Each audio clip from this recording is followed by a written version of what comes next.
everybody, and thank you for this honor to come here and speak at the ANS event.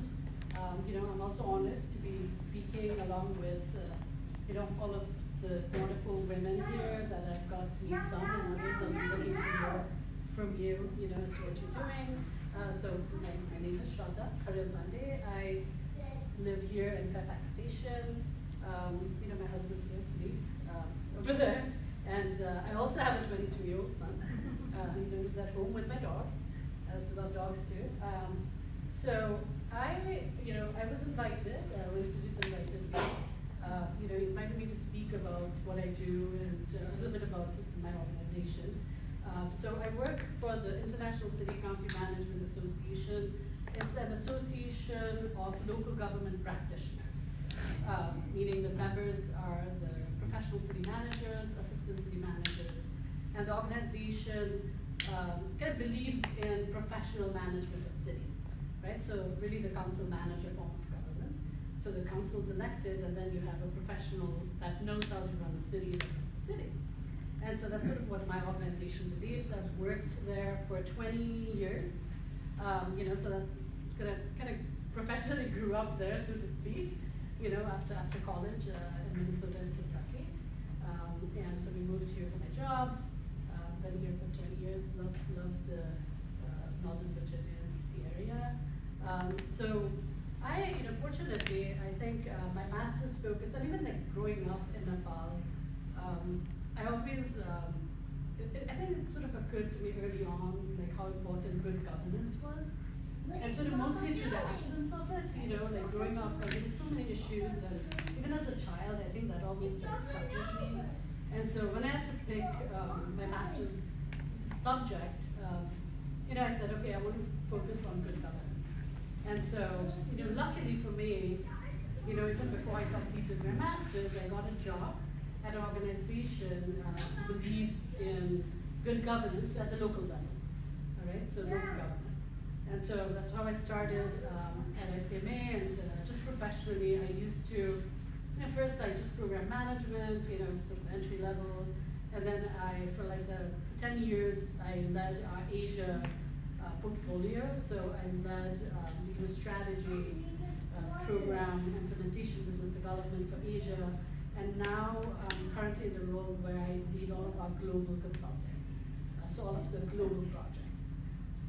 So the work that we do on the project side is again working with municipalities, cities in Asia, a lot of urban development issues that we focus on, but really looking at strengthening the systems, the processes, and the capacity of local governments.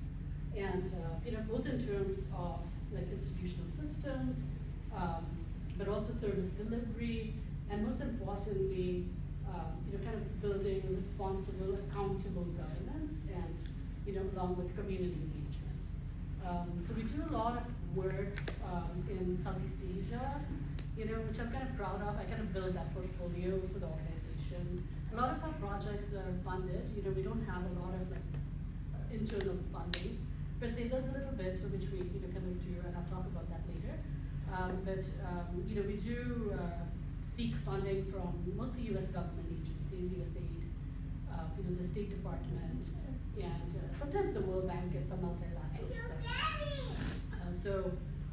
Just to give you sort of in a nutshell an example of a project that we're leading now in the Philippines. We're working with 16 cities, secondary cities in the Philippines, to really build the capacity of local governments to govern in a way that is responsive and change their systems and processes so that it's very inclusive and they're hearing the voice of the community, and then simultaneously building the capacity of the community, civil society and community members, and marginalized groups so that they can provide oversight, demand, and hold governments accountable. For instance, right, and I know it's like a mouthful, but we have methodology and all of that, and I'm happy to talk about it if you're interested in that.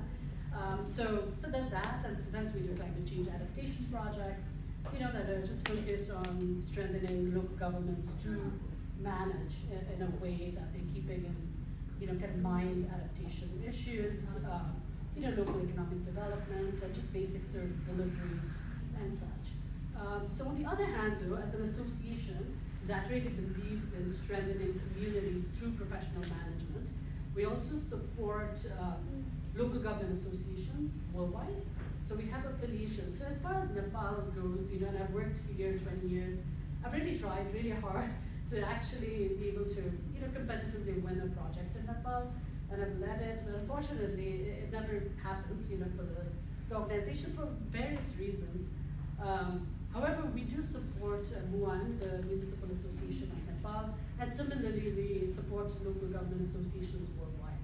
And so, with MUAN, and with all associations, we provide resources because we have a lot of knowledge. We do thought leadership, and we develop products and knowledge resources that pertain to local governance issues. So we provide that free, to members and affiliates.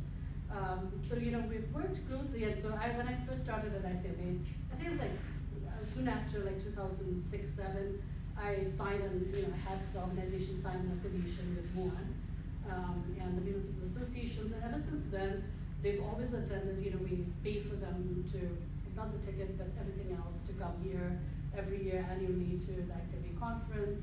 They've actually really benefited from that. They've connected with other associations and partnered with other local government associations and other donors, and also provided any support they might need in terms of, tools, resources, the know-how around, how is somebody doing something in a certain way. So that sort of support we've had, and so that's how I met Sujit when the mayor of Viratnagara was here. Yeah. He was also a friend of my husband's, but we invited him to conference last September in Austin. So yeah, I think that's about the work. I'm still sort of committed to maybe being able to do more in Nepal, through my organization and outside, and I really hope that I could do that. So yeah, well, thank you, and we'll be around if you